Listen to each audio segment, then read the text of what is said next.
And distance, ऊंचाई और दूरी।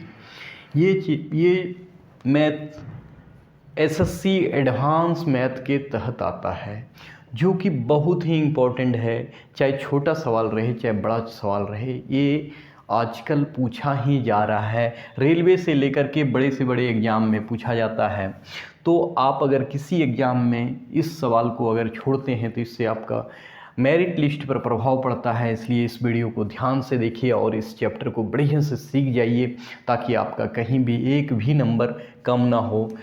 आइए देखते हैं क्या कहना चाह रहा है ये, कि एक खंभे के निचले सिरे से 50 मीटर दूरी पर स्थित एक बिंदु से इसकी चोटी का उन्नयन कोण 30 डिग्री है।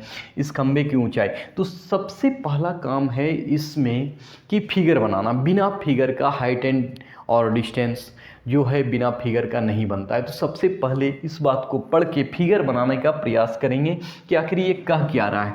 सबसे पहला काम है, आइए हम फिगर को बनाने सिखाते हैं। सबसे पहला काम है एक खंभा को बनाना। क्या कह रहा है, एक खंभे के निचले सिरे ये हुआ और ऊपरी सिरा ये हुआ। निचले सिरे से 50 मीटर दूरी पर स्थित, यहाँ पर मान लीजिए ये बीच का दूरी है 50 मीटर, यहाँ से यहाँ 50 मीटर आ गया।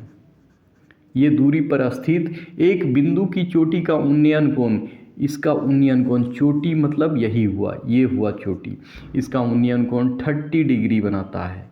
कितना डिग्री बनाता है? 30 डिग्री बनाता है। तो अब क्या करेंगे, तो बोलता है इस खंभे की ऊंचाई, यानी ये चीज़ आपको निकालने के लिए बोला जा रहा है। तो मान लीजिए किसी का नाम दे देते हैं, इस शिखर, ये जो शीर्ष है और ये बेस है और ये बेस है, इसका नाम कुछ दे देते हैं। नाम क्या हुआ? ABC। हमको निकालना क्या है? AB निकालना है। कैसे निकालेंगे?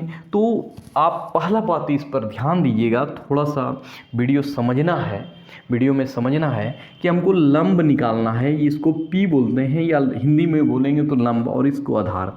तो आपको जानना पड़ेगा कि लंब और आधार किस एंगल में आता है। Sign, cos, tan, cot, sec, cosec किस में आता है, उसका ही प्रयोग करते हैं हम लोग।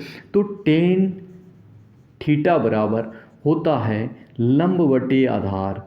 अगर आप हमारा पहला वीडियो नहीं देखे हैं त्रिकोणमिति का, तो उसको ज़रूर देख लीजिए, ताकि ये सब क्लियर हो जाए, इसका मान भी क्लियर हो जाए। तो टेन थीटा बराबर होता है लंब बटे आधार, और निकालना भी आपको यही है, इसलिए 10 लेना पड़ेगा। अगर हमको ये वाला लेना रहे और ये वाला लेना रहे तो इसके लिए अलग चीज़ आएगा, वहाँ 10 लेंगे तो हमारा नहीं बनेगा। लंब और आधार, इसमें 10 लेना पड़ेगा। तो लंब 10 कितना डिग्री लेंगे, तो यहाँ पर 30 लिखा हुआ है, तो यहाँ पर 30 लिखेंगे। 10 30 डिग्री बराबर क्या होगा? AB यानी लंब बाय BC, ये लिखना पड़ेगा, AB बाय BC।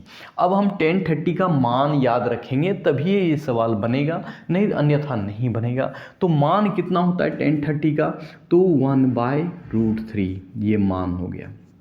अब आगे बढ़ेंगे, AB का मान हमको निकालना है तो AB ही लिखेंगे। BC का मान दिया हुआ है 50 मीटर, तो 50 मीटर लिखेंगे। अब हम यहाँ पर करते क्या हैं, तो क्रॉस मल्टीप्लिकेशन करते हैं। तो AB√3 = 50 मीटर हो गया। अब आगे अगर इसको बढ़ाते हैं तो हमको AB का मान चाहिए, इसलिए क्या लिखेंगे? 50/√3। ये देखेंगे अगर ऑप्शन में मिल रहा है तब तो हमारा आंसर यहीं मारेंगे, नहीं तो स्टेप आगे बढ़ाना पड़ेगा। क्या आगे बढ़ेगा? तो √3/√3 से रेशनलाइज करना होगा, यानी ऊपर नीचे गुना करना होगा, उसके बाद आंसर मिला सकते हैं। लेकिन यहाँ पर देखते हैं कि हमारा आंसर किसी ऑप्शन में मिल रहा है, तो यहीं पर मार के स्टॉप करेंगे और आंसर दे के आगे निकल जाएंगे। तो अगर आप हमारे चैनल पर नए हैं तो हमारे चैनल को ज़रूर सब्सक्राइब कीजिए। आइए हम इसी टाइप के दूसरे मैथ को देखते हैं, ताकि आपको इस चैप्टर में कॉन्फिडेंस बन सके। चलिए अगला मैथ क्या है, चलिए आगे हम उसी टाइप के एक मैथ को देखते हैं, जिसमें क्या क्या कह रहा है। किसी समय एक खंभे की परछाई, तो सबसे पहले फिगर बनाना आवश्यक है। तो एक खंभा बना लेंगे, खंभा का शेडो बन रहा है, मान लीजिए इस साइड शेडो बन रहा है। तो परछाई की लंबाई का √3 गुना है, परछाई तो ज़मीन पर बनेगा, खंभा है तो परछाई इधर दिखाई पड़ेगा। तो एक किसी समय एक खंभे की परछाई की लंबाई का √3 गुना लंबाई है ना, परछाई की लंबाई है ना, किसी समय एक खंभे की परछाई की लंबाई इसकी लंबाई का √3 गुना है। मतलब इसका अगर x है तो इधर √3x लिखना पड़ेगा। अब ये सेट कर देंगे।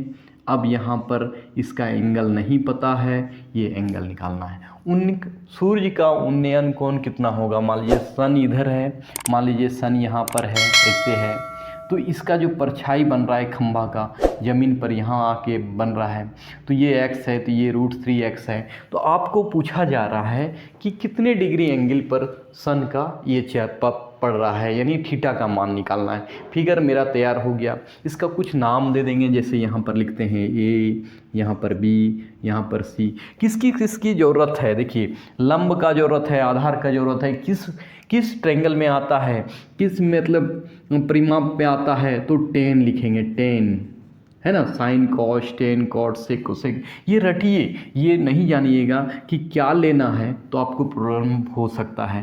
तो tan थीटा बराबर होता है, tan थीटा बराबर लंब बटे आधार। लंब क्या हुआ तो AB हुआ, और आधार क्या हुआ तो BC हुआ। ये आपको जानना पड़ेगा। लंब और आधार होता है tan में।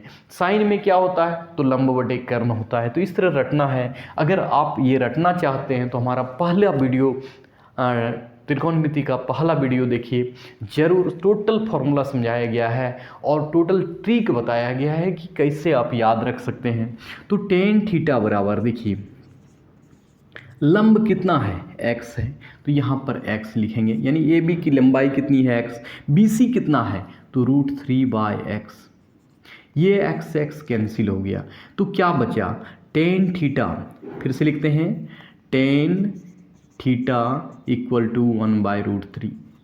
अब 1/√3 tan में आता है मान क्या, tan किसी भी एंगल का मान आता है क्या। जैसे इस इतना की जगह जैसे tan थीटा लिखते हैं, मान लीजिए एक बार और एक लाइन लिखते हैं ताकि आपको अच्छी तरह समझ में आए। तो tan थीटा और 1/√3 किस में होता है, tan 30 में होता है, 30 डिग्री। अब ये tan और ये tan कैंसिल हो गया, थीटा का मान 30 डिग्री हो गया, जो कि हमारा आंसर हो गया। तो 30 यहाँ ऑप्शन में है क्या, बिल्कुल है। ए नंबर मार देंगे। इस तरह से आप हमारा ऊंचाई और दूरी यानी हाइट एंड डिस्टेंस का पहला टाइप पढ़ सकते हैं। ये टाइप पहला है। टाइप 2 में फिर आपसे मिलेंगे और अच्छे से अच्छे मतलब सम के साथ। और ये परफेक्ट है कि ये आर एस रवाल से ही पढ़ाया जाता है और वहाँ पर आप जाके मैथ को मिला सकते हैं, धीरे धीरे चैप्टर को समझ सकते हैं, ताकि आपका 0 लेवल से हाई लेवल तक आप अपना तैयारी कर सकते हैं। चलिए मिलते हैं अगले वीडियो में। आज के लिए बस धन्यवाद। आज के लिए बस इतना ही। धन्यवाद।